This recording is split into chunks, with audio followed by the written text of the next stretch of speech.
E.H. 칸은 랑케의 객관주의를 재료만 잔뜩 쌓아둔 채 요리도 못하는 주방장 같은 거라고 무시했고, 크로체의 주관주의는 역사적 사실을 소설 재료로 쓰는 작가와 마찬가지다라며 경계했습니다. 역사는 현재와 과거 사이의 끊임없는 대화다라는 그의 유명한 말에서 알 수 있듯이, 카에게 역사는 역사가와 역사적 사실 사이의 끝없는 상호작용이죠. 따라서 인식론적으로 보면 카를 객관과 주관을 통합한 절충주의자라고 말할 수 있습니다. 한편 역사관 측면에서 보면 카는 일견 상대주의자처럼 보입니다. 역사적 사실은 역사가가 불러주기 전까지 침묵하고 있다라고 말했기 때문이죠. 역사적 해석은 역사가마다 다를 수 있다는 뜻입니다. 하지만 속을 들여다보면 칸은 절대주의자이기도 합니다. 그의 역사관에서 절대적인 기준이 진보이기 때문이죠. 그는 인간이 환경을 지배하며 더 나은 곳으로 나아가는 과정이 역사라고 믿었습니다. 이런 면에서 역사를 자유를 향한 절대정신의 발현으로 본 헤겔이나 역사를 계급 없는 사회를 향한 계급투쟁으로 본 마르크스의 역사 철학과 결을 같이 한다고 볼 수 있죠. 그러나 진보는 끝이 없는 과정이며 그 과정이 끊임없는 상호작용으로 만들어진다고 주장했다는 점에서 절대적 결정론과는 거리를 둡니다. 요약하자면 칸은 객관주의와 주관주의를 결합했을 뿐만 아니라 상대주의와 절대주의적 요소를 객관적으로 결합한 절충주의의 끝판왕이라고 말할 수 있습니다. 여러분은 예제를 미리 풀고 난 뒤에 강의를 들어야 독해력을 키울 수 있습니다. 첫 문장을 볼까요? 시간을 15초 드릴 테니 이 글의 핵심어와 주제, 뒤에 나올 내용을 짐작하여 간단하게 메모하세요.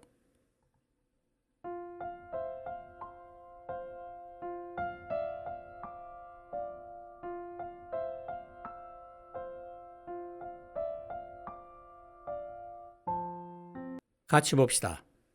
역사가는 사실들에 대한 잠정적인 선택과 잠정적인 해석을 가지고 시작한다. 그리고 그 해석에 비추어 선택해왔다. 그 자신뿐만 아니라 타인들에 의한 선택을.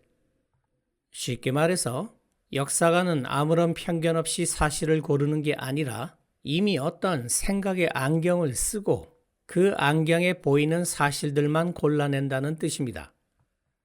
사실을 선택한다는 점에서 주관주의적 특징을 나타내고 있으나 잠정적이란 단어를 통해 그 선택이 고정된 건 아니다라는 점을 분명히 하고 있습니다. 따라서 이 문장은 주관과 객관의 상호작용을 강조하는 카의 절충주의적 시각을 잘 보여줍니다. 어쨌든 핵심어는 historian, 주제는 역사가는 사실을 잠정적으로 선택하고 해석한다 정도 될 것 같습니다. 뒤에 나올 내용은 역사가가 사실을 잠정적으로 선택하고 해석하는 이유 혹은 결과가 나오지 않을까요? 문제를 봅시다. 문장 완성 문제의 단서는 보통 빈칸 바로 앞뒤에 있습니다. 빈칸이 들어가 있는 문장을 해석해보면 따라서 역사란 무엇인가 라는 질문에 대한 내 첫 대답은 역사란 역사가와 사실 사이의 끊임없는 상호작용이며 빈칸과 빈칸 사이의 끝없는 대화다 입니다. 이 문장에서 역사가와 빈칸 A, 사실과 빈칸 B가 대꾸를 이루고 있습니다. 역사가는 현재에 살면서 과거의 역사적 사실을 연구하므로 빈칸 A에는 현재가, 빈칸 B에는 과거가 들어가야 합니다. 정답은 4번. 실제 시험 상황이라면 바로 다음 문제로 넘어가겠지만 지금은 연습이니 계속 읽어볼까요? 그는 연구하면서 사실을 해석하고 선택하며 배열하는 건 둘 다 미묘하고도 어쩌면 부분적으로 무의식적인 변화를 겪을 것이다. 어느 하나 혹은 다른 하나가 일으키는 상호작용을 통하여. 쉽게 말해서 역사가가 연구하면 할수록 자신이 가진 생각과 자기가 고른 재료들이 서로 영향을 주고받으며 계속해서 변해간다는 뜻입니다. 여기서 문맥상 one은 interpretation을, the other는 selection and ordering을 대신한 대명사로 볼 수 있습니다. 그리고 이 상호작용은 또한 현재와 과거 사이의 상호성을 포함한다. 역사가는 현재의 일부분이고 사실은 과거에 속하기 때문이다. 이 문장도 정답의 근거입니다. 참고로 역사학에서 말하는 사실은 대개 과거의 역사적 사실을 의미하죠. 역사가와 역사적 사실은 서로에게 필수적이다. 사실이 없는 역사가는 뿌리가 없고 헛되며 역사가가 없는 사실은 죽은 것이고 무의미하다. 이 문장은 바늘과 실의 관계를 떠올리면 쉽게 이해할 수 있습니다. 어느 한쪽이 없으면 다른 한쪽은 제 기능을 전혀 할 수 없다는 상호 의존성을 강조한 표현이죠. 따라서 역사란 무엇인가 라는 질문에 대한 내 첫 대답은 역사란 역사가와 사실 사이의 끊임없는 상호작용의 과정이며 빈칸과 빈칸 사이의 끝없는 대화다. 전체적으로 봤을 때 역사란 역사가와 역사적 사실의 상호작용이라고 정의를 내리는 글이군요. 다시 핵심어는 history. 주제는 역사란 무엇인가? 정답은 4번이 맞습니다. 1981년 독서 모임을 하던 대학생 등 22명이 영장 없이 체포되어 모진 고문을 당하고 국가보안법 위반 혐의로 재판에 넘겨졌습니다.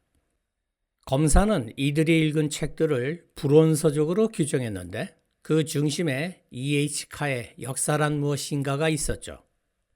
검사의 논리는 이 책의 핵심 구절인 역사는 과거와 현재의 끊임없는 대화라는 구절과 카의 진보적인 역사관이 마르크스의 유물사관과 비슷하다는 것이었습니다. 특히 카가 소련사 연구의 권위자였다는 점을 들며 이 책을 읽는 것 자체가 공산주의를 찬양하거나 고취하는 행위라고 몰아세웠죠. 판사는 피고인 전원의 유죄를 인정하며 최고 징역 7년까지 선고했습니다. 특정 분야에서 뛰어난 사람을 보고 그 사람의 성격이나 도덕성까지도 훌륭할 거라고 판단하는 심리 현상을 후광 효과라고 합니다. 판검사 같은 엘리트에 대해 공부를 잘했으니 올바른 가치관을 가졌을 것이라고 믿는 것이 후광 효과의 전형적인 사례죠. 그러나 인지능력과 도덕적 자질은 비례관계가 절대 아닙니다. 공부는 개인의 성취 영역이지만 도덕성은 타인과의 관계 및 공감 능력의 영역이기 때문이죠. 불임 사건을 맡았던 판검사들도 최고 엘리트들이었으나 고문당한 피고인들의 처참한 상태를 보고도 눈을 감았고 오히려 가혹한 형벌을 선고했습니다. 이는 높은 지능이 반드시 높은 윤리적 실천으로 이어지지 않음을 잘 보여주죠. 구한말, 나라를 구하기 위해 싸웠던 사람 중에는 엘리트들도 있었지만 일신의 영달을 위해 나라를 일본에 바쳤던 자들도 당시 최고의 엘리트들이었죠.